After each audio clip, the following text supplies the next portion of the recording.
তব কর কমল বরে নাখ মভূত সিংহা দলিত হিরণ্যকশিপু তনু ভৃঙ্গম কেশবধৃত নরহরি রূপ জয় জগদীশ হরে জয় জগদীশ হরে জয় জগদীশ হরে। নমস্কার, মিঠুন আর্য সৈনিক চ্যানেলে আপনাদেরকে আমার স্বাগত। আপনারা আজকে হতবাক হচ্ছেন হয়তো যে আর্য সৈনিক চ্যানেল অথচ ইস্কনের এই হরে কৃষ্ণ হরে কী ব্যাপার। তো মিত্রগণ, আমি আপনাদেরকে জানাতে চাই যে ঠিক এইরকমই হরে কৃষ্ণ হরে করে আর পাতকীরও সাধ্য নাই তত পাপ করে। তো সেই ইস্কন সাধু কী করেছে একবার নিজের দর্শন করুন।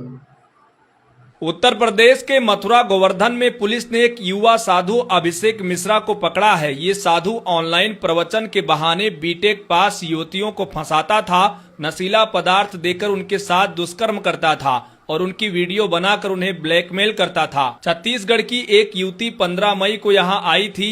उसको प्रसाद के नाम पर नशीला दूध पिलाया, बेहोशी के बाद दुष्कर्म किया, फिर वीडियो कॉल के माध्यम से 5 लाख रंगदारी मांगी थी। ये बाबा ज्यादातर बीटेक करने के बाद नौकरी करने वाली अच्छा पैसा कमा रही लड़कियों को ही निशाना बनाता था। कार्रवाई के दौरान पुलिस ने वहां से 2 युवतियों और एक बच्ची को भी सुरक्षित बाहर निकाला। मित्रगण, আপনারা শ্রবণ করলেন। এখন বিষয়টা কি জানেন? বিষয়টা হলো কি যে আমাদের পবিত্র যজুর্বেদে উল্লেখ আছে যে যখন কোনো শিক্ষার্থী তোমার কাছে বেদ কিংবা কোনো শিক্ষা অধ্যয়ন করতে আসবে, তোমার সন্তান যেমন তোমার কাছে প্রিয়। ওখানে বলা হয়েছিল সন্তান 2 রকমের, একটা নিজের বীর্যগত যে সন্তান উৎপত্তি করা হয় সেটাকে বলা হয় সন্তান, আর যে সন্তান তোমার কাছে শিক্ষা গ্রহণ করতে আসে সেটাও তোমার সন্তান। তাহলে আমাদের যজুর্বেদ পবিত্র বেদ থেকে এই জ্ঞান দেওয়া রয়েছে। আমি রেফারেন্স দিচ্ছি স্ক্রিনশটে, আপনারা দেখে নিতে পারেন। তো সেখানে তিনি একজন ইস্কন বাবাজি, তাকে বিশ্বাস করে সাধারণ মানুষ, আমি আপনি নয়, তিনি নাকি আইআইটি থেকে ভালো উচ্চমানের একজন শিক্ষিত বা চাকরি ছেড়ে তিনি ইস্কন ডিভোটি হয়েছিলেন। আজকের এই বিষয়বস্তু একটু শুনে নেব।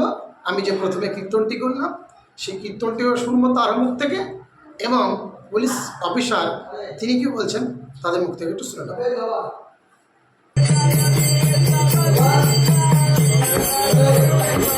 उसके प्रवचन में फंस करके और कई बच्चियां जो है जो कि बालिग बच्चियां थी जो कि इंजीनियरिंग बैकग्राउंड से और पढ़े लिखे बैकग्राउंड से वो आकर के वहाँ पर रह रही थी और उनको ब्रेन वॉश करके और ये लगातार उनका शोषण कर रहा था। कई बच्चियों ने शारीरिक शोषण की भी बात बताई थी और अभियोग पंजीकृत करा लिया गया था, जिसमें एक बच्ची जो खुलकर सामने आई थी उसका बयान अंकित कराया गया और उस बयान के आधार पे बलात्कार का मुकदमा इस युवक के विरुद्ध दर्ज करा के उसको कल गोवर्धन पुलिस के द्वारा गिरफ्तार कर लिया गया है।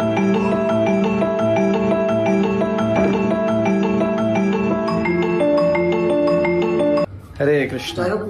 So today is a very auspicious occasion of তো গৌর পূর্ণিমা। আপনার কাছে আমি এটুকুই রিকোয়েস্ট করব, প্রার্থনা করব যে আমরা যেন সেই সঠিক চিন্তা ভাবনার মানুষ হতে পারি।